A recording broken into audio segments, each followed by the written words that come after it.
School ছুটি হয়ে গেলে ওই ছেলেগুলো আসে আর শোনকে ধরে খুব মারতে থাকে, কারণ শোন যে সেই সময় কোল্ড ড্রিঙ্ক কিনে মেয়েগুলোকে দিয়েছে। তো দুই দলের মধ্যেই অনেক মারপিট লেগে যায়। অন্যদিকে এই খবর চলে যায় নামের কাছে। নাম তখন তাড়াতাড়ি করে আবার স্কুলের দিকে আসে ঘুরে।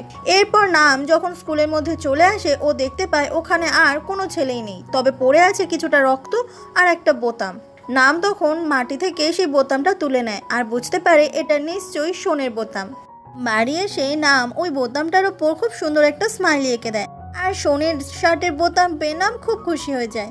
তারপর রাত হয়ে গেলে নাম যখন শুয়ে পড়ে, ও কল্পনা করে ওর পাশেই শোন রয়েছে আর শোন ওর মাথাতে হাত বুলিয়ে দিচ্ছে। পরের দিন সেই ক্লাস টিচারকে দেখা যায় সব স্টুডেন্টদেরকে এক জায়গায় করে সে অনেক বকাবকি করছিল, কারণ স্কুলে এতজন স্টুডেন্ট রয়েছে, সবাই বাথরুম খুব অপরিষ্কারভাবে ব্যবহার করে, সেই জন্যই সবাইকে খুবই বকা দিতে থাকে টিচার। এরকম ভাবে চলতে থাকলে প্রত্যেকটা স্টুডেন্টকে মাসের শেষে ফাইন দিতে হবে। তারপরেই টিচার শোন আর ওই ছেলেটাকে খুব মারতে থাকে, কারণ গতকাল ওরা স্কুলের ভেতরে মারামারি করেছিল। আর দূর থেকে নাম যখন এটা দেখে ওর খুব কষ্ট হচ্ছিল শোনের জন্য। টিচার বলে শোন অনেক সুন্দর ছবি তুলতে পারে, তাহলে সে কেন ফটোগ্রাফি কন্টেস্টে যোগ দিচ্ছে না? এইসব মারপিট না করে সে তো ভালো কাজে মন দিতে পারে। শোন বলে যে সে তাই করবে। শোন যখন ওখান থেকে বেরিয়ে আসে, নাম তখন শোনকে সরি বলে কালকের জন্য, কারণ কালকে নামদেরকে হেল্প করার জন্যই শোনের মারপিট করতে হয়েছে। শোন বলে কোনো ব্যাপার না, এটা তো আমার ভুল।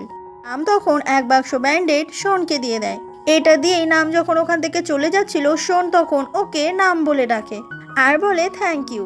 শোন যে নামকে চেনে আর নামের নামটা মনে রেখেছে, এই কারণে নাম তো অনেক খুশি হয়ে যায়। পরের দিন স্কুলে চিয়ার নামের ওই গোলুমলু মেয়েটা একটা বই নিয়ে আসে, আর সেটা হচ্ছে ছেলে পটানোর উপায়ের বই। মানে এই বইটা ফলো করলে যে কোনো মেয়ে তাদের পছন্দের ক্রাশকে পটিয়ে ফেলতে পারবে। এরপর রাত হয়ে যায়, ওর তিন বন্ধুরা সেই ছেলে পটানোর বইটা মন দিয়ে পড়তে থাকে। নাম যতই ভান করুক যে এইসব ব্যাপারে ওর কোনো ইন্টারেস্ট নেই, তবে ও আড়াল থেকে কিন্তু বইয়ের লেখাগুলো মন দিয়ে শুনতে থাকে। পরের দিন শোনকে দেখা যায় ও কিছু পাড়ার ছেলেদের সঙ্গে ফুটবল খেলছিল। তখনই একটা লোক এসে দেখায় যে কিছুদিন পরেই ফটোগ্রাফি কন্টেস্ট হতে চলেছে, আর সেটা তো বেশ ইন্টারেস্টিং লাগে শোনের। শোনের মা আর বাবার একটা জামা কাপড়ের দোকান রয়েছে, আর শোনের মা বাবা দুজনেই শোনকে অনেক ভালোবাসে আর শোনের ফিউচার নিয়ে অনেক চিন্তা করে। পরের দিন স্কুলে তারপর নাম চলে আসে আর বন্ধুদের সঙ্গে ক্যান্টিনে খেতে বসে। একটা বন্ধু বলে তোকে আজকে দেখতে এরকম অদ্ভুত লাগছে কেন? তখন নাম দেখায় যে ও আজকে দাঁতে প্রেস লাগিয়ে এসেছে, ওর অসমান দাঁতগুলো যাতে খুব সুন্দর দেখতে হয়ে যায়। ওর বন্ধুরা বলে যে ব্রেস লাগিয়ে ওকে খুব বাজে দেখতে লাগছে। সেই বন্ধুরা তখন ছেলে পটানোর জন্য যে বইটা পড়ছিল সেখানে লেখা রয়েছে নিজের ক্রাশের দিকে তাকিয়ে মন দিয়ে তার দিকে তাকিয়ে থাকতে হবে, আর তুমি যেটা ক্রাশের সঙ্গে করতে চাও সেটা বলে যেতে হবে, তাহলে সত্যি সত্যি নাকি ক্রাশ সেটাই করবে। নাম তখন শোনের দিকে তাকায় আর